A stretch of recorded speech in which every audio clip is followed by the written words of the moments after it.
রানীর কথা ভেবে ভেবে কান্নাকাটি করতে থাকে দেবু। মাধুরী একা আর সামলাতে পারে না। পিঙ্কি বৌদি চলে আসতেই বিনু আর পুনু গিয়ে আটকে দেয় আর বলে, আসবে না তুমি আমাদের সামনে, তোমার জন্যই তো আজ এই সমস্ত কিছু হয়েছে। খুশি হয়েছো তো? তুমি তো এটাই চেয়েছিলে। ছোট বৌদি আর কোনো দিনও তোমার পথে বাধা হয়ে দাঁড়াবে না। পিঙ্কি বলে, সব তুমি কি বলছো? হ্যাঁ, আমি রানীকে সহ্য করতে পারতাম না। ও আমার থেকে ছোট হয়ে সবসময় আমাকে হারিয়ে দিত, আমাকে টেক্কা দিত, কিন্তু ও শেষ হয়ে যাক সেটা আমি কখনোই চাইনি। তোমরা আমাকে ভুল বুঝছো।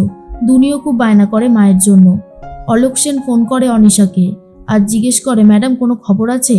অনিশা বলতে পারছে না কথা, কারণ পাশেই তো রয়েছে দুর্জয়। এরপর অলোক সেন বলে, তাহলে আমি খবর দিচ্ছি শুনুন।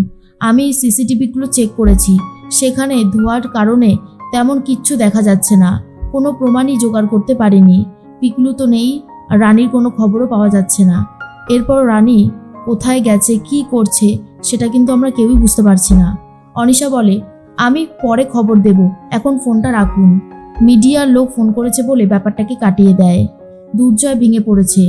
তার মধ্যে বিনায়ক তখন দুনিকে সামলাতে থাকে আর বুঝতে পারে এইটুকু একটা মেয়েকে সামলানো মুখের কথা নয়। এর মধ্যেই রিতম চলে এসেছে। রিতম এসে দেবুকে সামলাতে থাকে আর খুবই কান্নাকাটি করছে দেবু। রিতম তখন বলে, বড় বৌদি, অলরেডি ইনভেস্টিগেশন শুরু হয়ে গেছে। আমি সত্যিটা বলে দেব, এসবের পিছনে তুমি রয়েছো। তুমি তো রানীকে সহ্য করতে পারতে না। তখন শুক্লা বলে, চুপ কর চুপ কর, ঝামেলা করিস না তোরা। বিনায়ক বলে, ঠিকই তো বলেছে, রিতম ভুল কিছু তো বলেনি।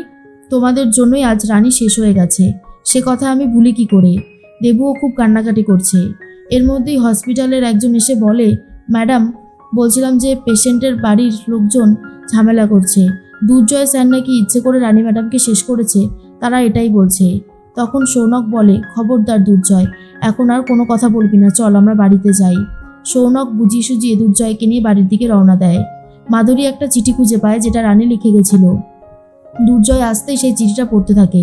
সেখানে লেখা আছে, এবারে অনেক আসল অপরাধীদের মুখোশ খুলবে, সেই সময় চলে এসেছে। আসলে রানী জেনে গিয়েছিল সব প্ল্যান, তাই অলরেডি চিঠিটা লিখে গিয়েছিল। এর মধ্যেই পিকলু সুস্থ হয়ে উঠেছে। রানী ও পিকলুকে নিয়ে রওনা দিয়েছে দুর্জয়ের কাছে আসবে বলে, সমস্ত সত্যিটা বলবে বলে।